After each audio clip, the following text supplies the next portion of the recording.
How do you know that your students are making progress?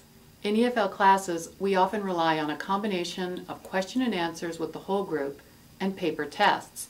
Another valuable way to measure their progress is through periodic one-on-one conferences.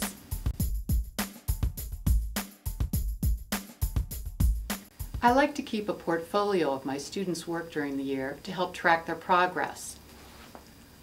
One of the things I place in that portfolio is notes based on monthly reading conferences that I have with the students.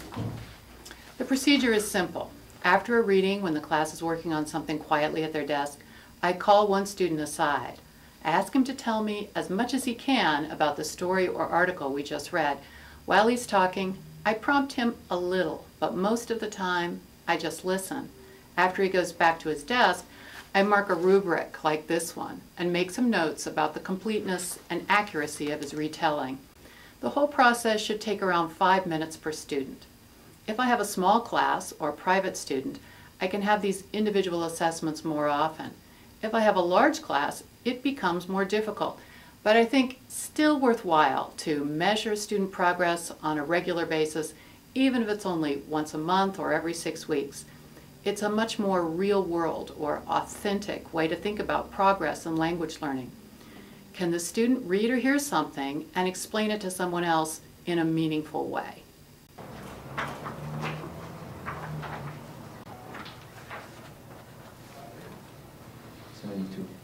Carlos, could you come here for a moment and bring your book, please?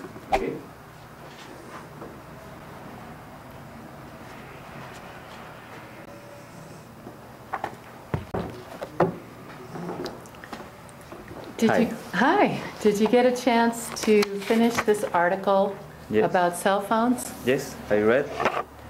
Great. Could you tell me about it? Just include everything you remember. Okay, this article is about the cell phones, and the people in the world now is using a lot of cell phones in the life for help in the life. And the article starts to mention that now the people is using cell phone every day, every time, and it's impossible to turn off the cell phone.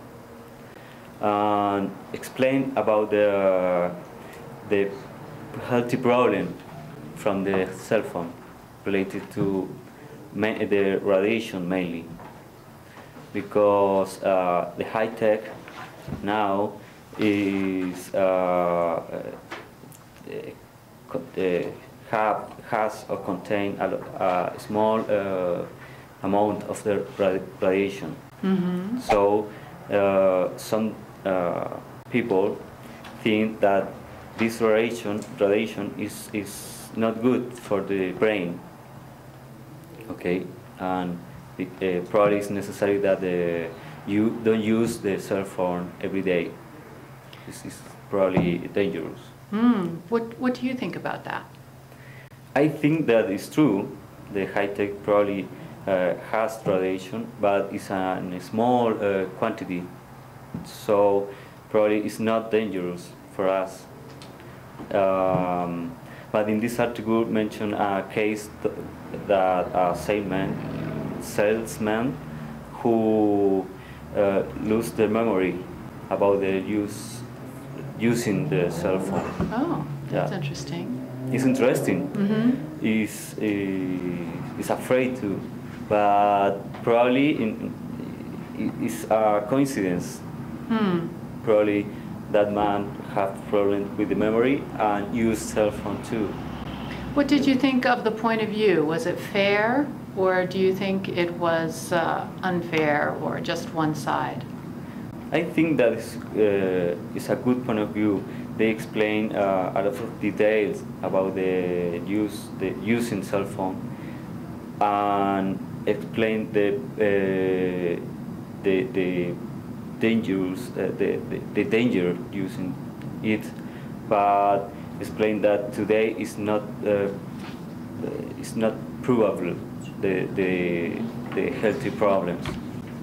Okay, great. That's terrific. Why don't you go ahead and go back to your reading? Okay, thank you.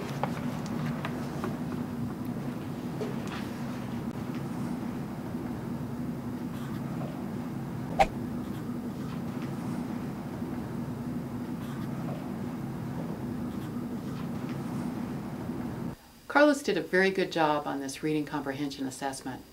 I used a rubric like this one to guide my assessment. You see, I describe on this form exactly the qualities I'm looking for in this retelling. I also establish levels. It helps me be consistent from student to student and to look for specific strengths and weaknesses. At the bottom of the page, I add notes about other things I heard during Carlos's retelling. Using the rubric allows me to remember the details of this assessment. It also lets me compare this session to Carlos's work last month or next month. I also make similar rubrics for listening skills, retelling, and for speaking skills in specific settings, such as during a presentation or role play. They can be adapted to any situation just by changing the skills or the levels that you list.